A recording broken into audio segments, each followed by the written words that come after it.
সকালের সূর্যের আলোয় মিয়ার দুঃসাহসী আত্মা তাকে শান্ত নদীতীরে নিয়ে যায়। একটি ঝলক তার চোখে পড়ে, সরুদের মাঝে ঝলমলে সোনালি ডিমটি।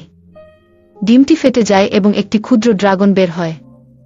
স্পার্ক বাতাসে ছড়িয়ে পড়ে। ভয়ের পরিবর্তে মিয়া হাসিতে ফেটে পড়ে, ক্ষুদ্র ড্রাগনের দ্বারা সম্পূর্ণভাবে মুগ্ধ।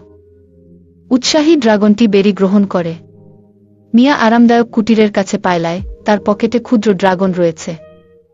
স্পার্ক ঝিলিক দেখায়, উজ্জ্বল বাগানের প্রতি বিস্ময়ে চোখ খোলা। মিয়া স্নিগ্ধভাবে স্পার্ককে হুইস্কার্সকে পরিচয় করায়, তার পোষা বিড়াল। হুইস্কার্স সন্দেহসহ ক্ষুদ্র ড্রাগন দেখেন।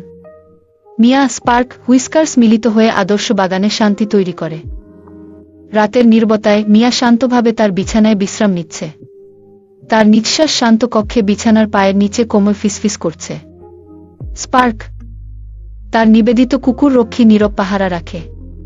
একটি আধ্যাত্মিক আলো ঘরকে পরিপূর্ণ করে, দেয়ালগুলোতে নরম, নাচনীয় ছায়া আঁকে। দৃশ্যটি বিলীন হয়ে মিয়ার স্বপ্নময় জগতের গভীরে নিয়ে যায়।